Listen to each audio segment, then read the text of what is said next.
Halo guys, buat kalian yang baru klik video ini, kenalin nama gue Rizky Aulia dan selamat datang di Kiview. Jadi karena di Kiview sebelumnya ada yang komen minta dibahas alur cerita film The Green Mile, jadi di Kiview kali ini kita akan membahas film tersebut guys. Film ini diproduksinya itu udah lumayan lama banget ya guys ya, karena film ini diproduksi pada tahun 1999.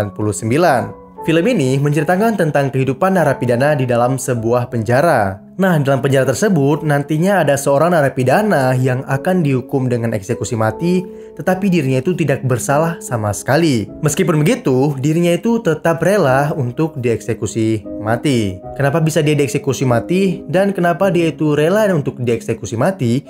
Makanya kalian tuh nonton film ini sampai habis guys. Sebelum kita masuk ke dalam videonya, gue minta kalian like dulu video ini, dan buat kalian yang belum subscribe langsung aja diklik tombol subscribe-nya dulu dan nyalakan lonceng notifikasinya. Kalau udah di like sama di subscribe, langsung aja kita mulai. Ini dia alur cerita film The Green Mile. Film ini bermula dari seorang kakek bernama Paul. Dia adalah pensiunan sipir penjara yang saat ini tinggal di Pantai Jompo. Pada saat itu, dia menceritakan pengalamannya menjadi sipir penjara kepada temannya yang bernama Eli. Paul bercerita bahwa ketika dia bertugas dulu, dia bertanggung jawab terhadap eksekusi hukuman mati. Dan inilah kisahnya. Ketika masih muda, Paul bekerja di rumah tahanan, tepatnya di sel Blok E, blok untuk tahanan yang akan dieksekusi dengan hukuman mati. Blok E ini juga dikenal dengan nama The Green Mile. Suatu siang, Green Mile kedatangan tahanan baru. Seorang tahanan dengan postur raksasa akan masuk ke sana. Dengan dipimpin oleh Percy, tahanan yang bernama John Coffey ini pun diperkenalkan kepada Paul, kepala sipir di blok tersebut. Percy adalah sipir yang selalu berlaku kasar kepada para tahanan, dan Paul sangat tidak suka dengannya. Paul lebih memilih untuk menyuruh Percy keluar daripada berada di sana. Paul dan teman-temannya pun kemudian heran melihat tingkah John yang berbadan super besar, tapi cara berbicara itu seperti anak kecil. Berbeda dengan penampilannya yang seram kayak preman. Paul pun kemudian membaca riwayat kasus John Coffey yang menjadi sebab dia mendapatkan hukuman mati. Pada suatu siang di rumah warga, ada dua anak kecil yang katanya diculik. Darah ada di mana-mana. Ditemani para warga, sang ayah pun mencari anak-anaknya. Dan di sanalah mereka menemukan John Coffey yang berteriak sekencang-kencangnya dengan dua anak kecil penuh darah di pangkuannya. Mereka semua pun sadar bahwa dua anak kecil ini telah meninggal, dan John Coffey pun ditangkap atas dugaan pembunuhan. Pada malam hari, di rumahnya, Paul pun menceritakan harinya pada sang istri. Dia juga curhat tentang penyakit infeksi saluran kemihnya yang membuat dia itu selalu kesakitan saat buang air kecil. Setelah itu, tibalah waktu untuk tahanan bernama Peter Bugs menghadapi eksekusi matinya. Dia pun dibiarkan bertemu dengan anak istrinya. Sementara itu, Paul dan petugas lain melakukan gladi bersih atau sesi latihan supaya eksekusi nanti berjalan dengan lancar. Paul adalah orang yang penuh dengan rasa kemanusiaan. Walaupun para tahanan ini adalah penjahat, tapi dia tetap ingin memastikan eksekusi itu berjalan dengan cepat dan tanpa hambatan supaya mereka itu tidak tersiksa. Itulah gunanya latihan ini. Kepemimpinan Paul pun menginspirasi para rekannya. Pada malam hari, kepala Peter Bugs pun dicukur, dan Paul pun hadir di sana untuk menemani saat-saat terakhirnya, walau hanya sekedar mendengarkan dia itu berbicara. Peter Bugs pun duduk di kursi listrik. Spons pun dibasahi supaya aliran listrik itu langsung masuk otak seperti peluru. Eksekusi pun dimulai, dan Peter Bugs pada malam hari itu sudah membayar perbuatannya. Setelah selesai, Percy seperti biasa memperlakukan para tahanan tanpa rasa hormat. Gak ada bedanya ketika mereka itu sudah menjadi mayat. Brutus pun marah pada Percy. Paul pun menjelaskan bahwa sikap Percy seperti itu gak akan disukai oleh semua orang di Green Mile. Percy memohon pada Paul untuk dieksekusi berikutnya, dia ingin di posisi depan menggantikan Brutus. Paul pun setuju, asalkan setelah itu Percy pindah tugas ke bangsal rumah sakit dan bersikap baik dengan para tahanan. Cerita di Green Mile enggak cuma tentang eksekusi mati. Contohnya, pada suatu hari ketika Paul dan Dean lagi bersihin kursi listrik, Brutus memanggil mereka dan memperlihatkan ada seekor tikus yang keluar dari ruang isolasi. Tikus itu pun tidak takut dengan manusia. Dia pun datang secara sukarela untuk meminta sesuatu. Brutus pun kemudian memberikan sepotong biskuit kepada tikus itu. dan si tikus pun kembali ke sana. Setelah itu, Paul mengajak mereka berdua untuk menangkap tikus itu dengan mengeluarkan semua barang di ruang isolasi. Tapi setelah capek mengeluarkan semua barang, si tikus itu malah gak ada di sana. Kemudian di hari lain, Paul mendapati hal yang gak masuk akal. Dia pun memanggil Dan dan Brutus. Ternyata tikus yang kemarin itu malah berteman dengan salah satu tahanan yang bernama Dale. Seperti sudah jinak, tikus yang dikasih nama Mr. Jingle ini pun melakukan apa yang Dale suruh. Hal itu tentu saja buat Paul dan teman-teman itu sangat-sangat terhibur. Termasuk Percy yang tiba-tiba datang memberikan apresiasinya pada Dale. Sesuatu yang gak mungkin terjadi pada diri Percy. Mungkin dia itu membuktikan dirinya bisa menjadi orang baik di depan Paul. Suatu siang, Paul dipanggil ke kantor Hal. Dia dikabari kalau ada tahanan baru yang akan datang, yaitu seseorang yang bermasalah dengan psikisnya. Dia juga mengabari Paul kalau istrinya itu terkena kanker otak. Berita ini pun membuat Paul kepikiran dan sangat-sangat sedih. Karena keluarga Paul itu berhubungan baik dengan Hal dan juga istrinya yang bernama Miranda. Infeksi saluran kemih Paul pun semakin parah. Sampai-sampai dia tuh harus menahan sakit ketika ingin buang air kecil.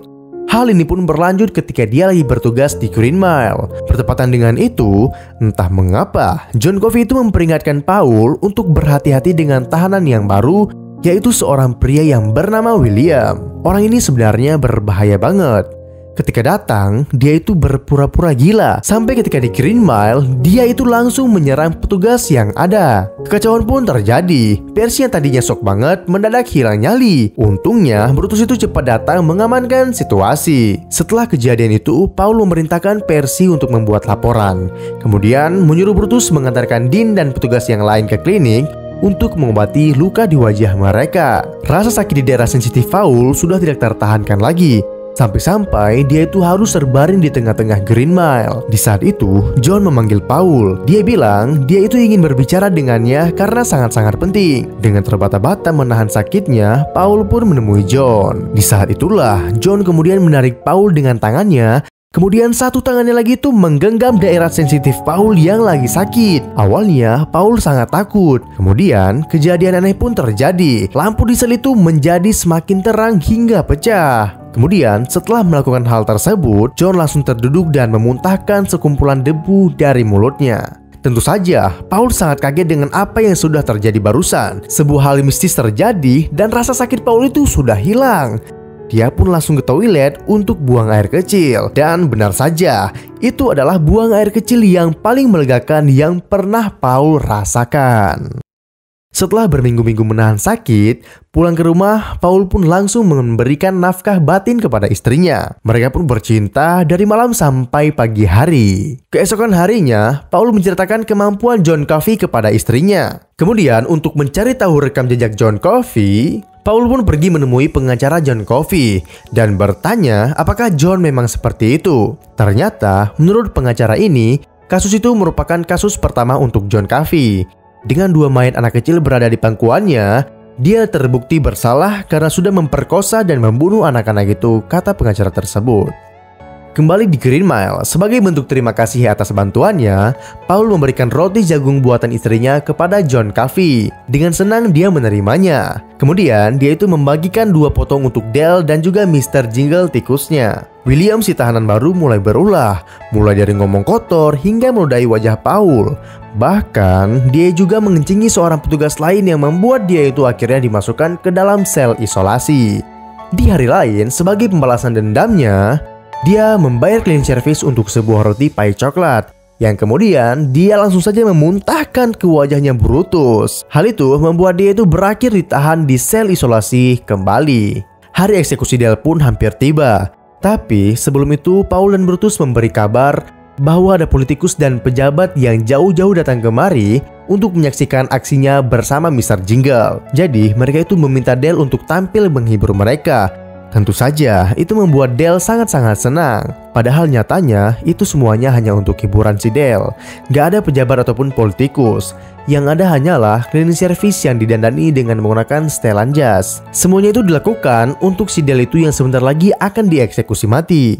Sementara Dale sedang beraksi, Paul membawa Percy untuk latihan. Karena dia itu yang akan berada di posisi depan. Saat latihan, Percy menjalankan dengan serius. Bahkan, dia mendapatkan pujian dari Paul dan juga petugas yang lain.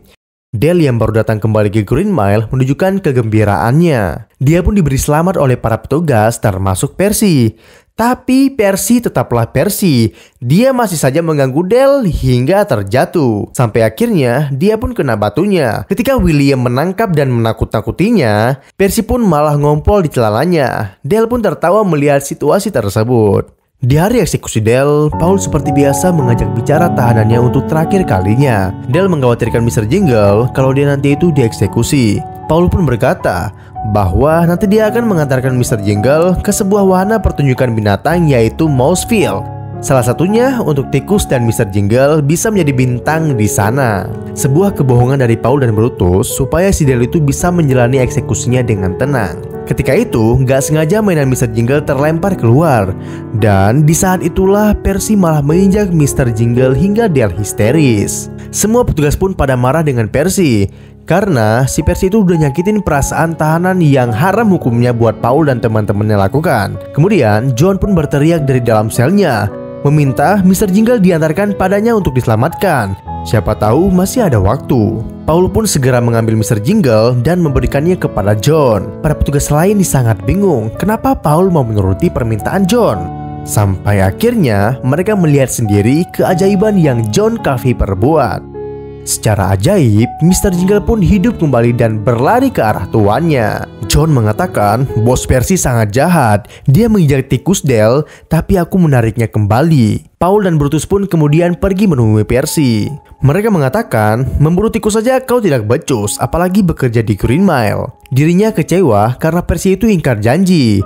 Padahal Paul itu menyuruhnya untuk menjaga ketenangan para tahanan. Kemudian setelah itu Brutus dan Paul pun mengancam Percy bahwa mereka akan mengizinkan Percy berada di depan untuk eksekusi Dale. Tetapi setelah itu dia harus mengajukan permohonan diri untuk pindah tugas. Percy pun mau nggak mau menerima penawaran itu. Jika tidak, riwayat kerjanya yang buruk termasuk ngompol di celana akan disebar kemana-mana. Waktu menunjukkan hampir jam 10 malam. Dale pun dijemput untuk digiring menuju kursi eksekusinya. Sementara Mr. Jingle dititipkan kepada John. Ikatan kursi dipasang. Para penonton yang hadir adalah para korban yang ingin melihat pelaku kejahatan dihukum mati di depan mata mereka. Percy pun memulai acara ini. Dia mengatakan, Edward Delacroix, kau diputuskan untuk dihukum mati. Apakah ada kata-kata terakhir yang ingin disampaikan? Dale pun berkata bahwa dia meminta maaf atas perbuatannya. Penutup kepala pun dipasang.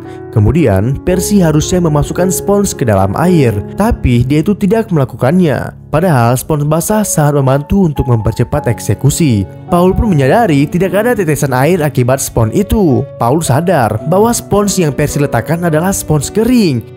Tapi semuanya terlambat, eksekusi sudah terlanjur dilaksanakan. Pemandangan malam ini menjadi pengalaman yang mengerikan karena ulah Percy. Dale terpanggang hingga tubuhnya gosong dan mengeluarkan api. Sampai-sampai orang yang hadir berhamburan karena nggak tahan sama baunya. Paul yang marah pun menyuruh Percy untuk melihat Dale yang terpanggang karena ulahnya sendiri. Setelah eksekusi, dengan gampangnya Percy berkata kalau dia itu nggak tahu kalau sponsnya itu harus basah. Mendengar hal itu, Brutus langsung menghantarkan tonjokan maut ke mulut Percy. Hal pun marah dengan eksekusi barusan karena nggak sesuai dengan prosedur. Tapi Paul mencoba menenangkan situasi dan mengabarkan kepada Hal kalau Percy itu akan pindah ke rumah sakit jiwa besok hari. Kemudian Paul pun menemui John. John berkata kalau dia itu bisa merasakan apa yang dia rasakan.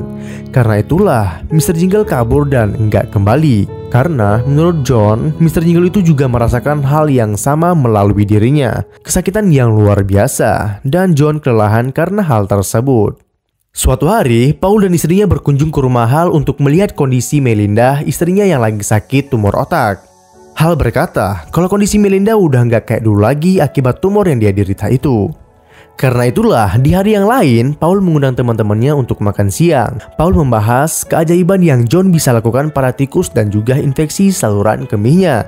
Jadi Paul meminta bantuan kepada teman-temannya untuk menyelinapkan John Coffey pada malam hari untuk dibawa ke Melinda supaya tumor otaknya itu bisa sembuh. Walaupun mereka nggak tahu ini berhasil atau tidak. Teman-temannya juga mengingatkan bahwa John Coffey adalah pembunuh. Sangat berbahaya jika membawa pembunuh keluar dari sel. Paul mengatakan kalau sebenarnya dia tuh nggak yakin kalau John Coffey itu adalah pelakunya. Karena Tuhan itu nggak mungkin memberkati orang dengan hal seperti itu kepada seorang pembunuh. Mendengarkan keyakinan Paul, teman-teman ini pun setuju. Tetapi tetap tidak menghilangkan kewaspadaan apabila John Coffey macam-macam. Mereka itu tidak segan-segan akan melumpuhkannya. Rencana pun dijalankan. Pertama-tama, mereka memberikan minuman dingin dengan obat tidur kepada William karena dia itu adalah orang yang terlalu ribut di Green Mile. Setelah dia tertidur, Paul dan teman-temannya pun membereskan pengganggu lain, yaitu Percy. Selain supaya rencana mereka berjalan lancar, mereka juga ingin balas dendam kepada Percy atas perbuatannya kepada Dale. Jadi, mereka memasukkan Percy ke dalam sel isolasi dan bertugas untuk menjaga sel ketika mereka semua itu pergi membawa John Coffey ke rumah Hal. John Coffey pun dikeluarkan. Pada saat berjalan keluar, William yang lagi setengah sadar memegang tangan John Coffey dari dalam selnya. Karena sentuhannya itu, John jadi bisa melihat perbuatan William yang sangat-sangat jahat. Namun dia belum bisa menceritakannya. John tahu maksud Paul membawanya adalah untuk menolong seorang wanita. Namun, dia meminta pada Paul itu untuk menceritakan yang lebih detail lagi. Sesampainya di sana, Hal pun keluar dan sangat kaget dengan kehadiran mereka. Terlebih lagi ketika dia melihat sosok besar John Coffey di sana. Paul meyakinkan kepada Hal kalau kedatangan mereka itu cuma mau membantu saja. Hal bersikeras melarang John ke kamarnya. Namun, teman-temannya itu meyakinkan dirinya kembali supaya tidak panik. Pada awalnya, ketika melihat sosok John, Miranda memaki-maki dirinya. Tapi semakin dekat dengannya, Miranda semakin menjadi tenang. Kemudian, John pun menyembuhkan Miranda dengan menarik penyakitnya dan mengisap penyakitnya itu ke dalam dirinya. Namun anehnya, John malah nggak batuk setelah melakukan aksinya. Gak seperti yang dia lakukan setelah menolong Paul dan juga Mr. Jingle. Sementara itu, Miranda kembali sehat lagi, yang berarti tumornya itu telah hilang. Miranda kemudian memberikan John Coffey kalung sebagai rasa terima kasih. Mereka semua pun segera kembali ke Green Mile dengan kondisi John yang sedang sakit setelah mengeluarkan penyakit Miranda dari dalam tubuhnya. Selanjutnya, mereka mengecek Percy yang ada di sel isolasi. Tampaknya Percy belum mengintrospeksi dirinya sendiri. Masih ada bahasa dan sikap arogan ditujukan kepada Paul ataupun Brutus. Ketika Percy keluar dari sana, secara tiba-tiba John mencengkeram lehernya Percy dan kemudian memuntahkan penyakit yang dia dapat dari Miranda ke dalam dirinya Percy. Seakan Percy seperti orang yang sekarat dan John terduduk lemas karena hal tersebut. Keanehan gak terjadi sampai di situ saja. Percy kemudian berjalan ke sel William, mengambil pistol dan menembakkan William dengan beberapa kali tembakan. Sampai akhirnya Paul dan teman-temannya yang melumpuhkan Percy. Paul yang gak percaya dengan apa yang terjadi pun langsung meminta penjelasan dari John. Menurut John, dia itu sengaja menghukum dua orang jahat itu karena mereka berdua adalah orang yang benar-benar jahat. Untuk mengetahui yang terjadi, John pun menyuruh Paul untuk memegang tangannya. Sebagian kemampuan John pun dipindahkan ke Paul.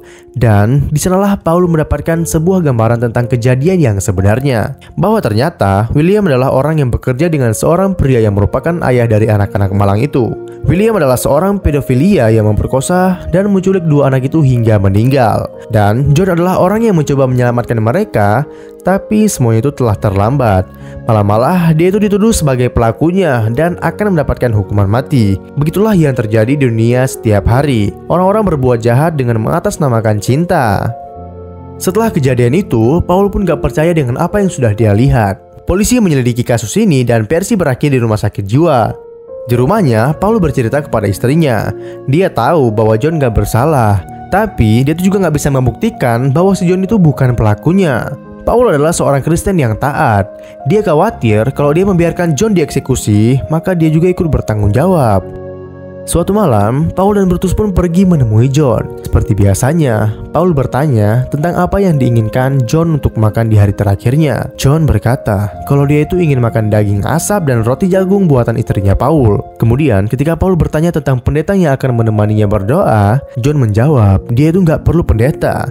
Dia hanya ingin Paul berdoa untuknya. Kemudian Paul pun bertanya dengan tulus. Dia mau John mengatakan apa yang harus Paul lakukan. Dia pun mengatakan, jika kau ingin aku membiarkanmu kabur, maka akan aku lakukan. Tapi John malah berkata, kenapa harus melakukan hal sebodoh itu? Kemudian Paul pun berkata bahwa dia itu takut ketika di hari penghakiman nanti Tuhan bertanya kepadanya, kenapa dia membiarkan salah satu makhluk ajaibnya terbunuh?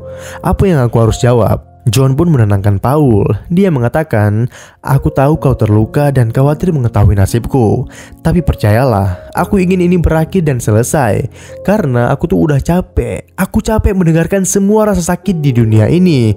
Seperti pecahan kaca di kepalaku saja." Brutus pun bertanya, "Pasti ada sesuatu yang bisa kami lakukan untukmu." John pun berkata, kalau dia itu ingin menonton film, karena dia itu nggak pernah menonton film sebelumnya. Jadi, dengan ditemani Paul dan Brutus, John pun menonton film pertamanya.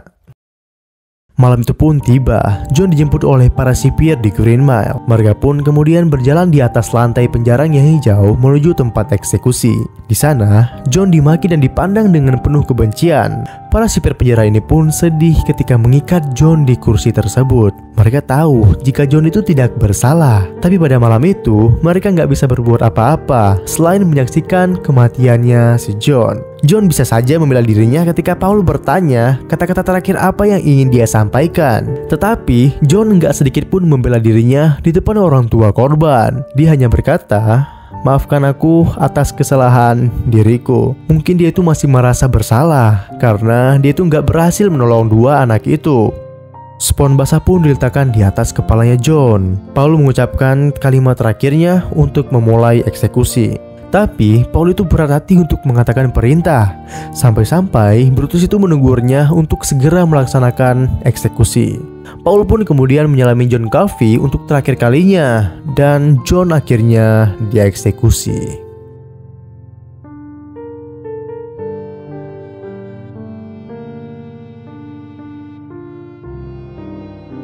Kematian John tentu saja memuaskan orang tua korban, tetapi tidak buat para sipir penjara ini.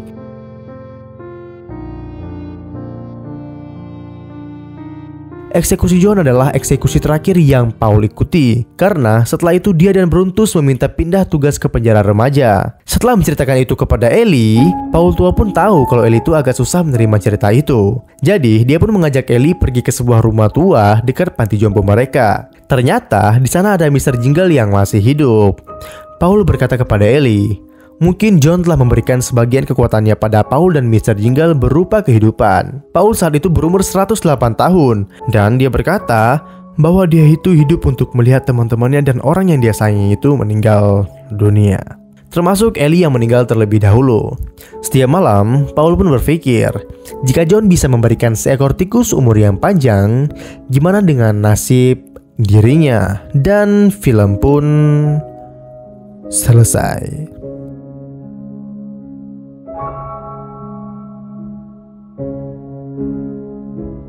Nah, begitulah guys alur cerita film The Green Mile. Gimana menurut kalian tentang film ini guys? Kalau boleh bilang ya guys ya, gue setelah kalian rekomendasikan untuk membahas film The Green Mile ini, kan gue nonton dulu filmnya kan.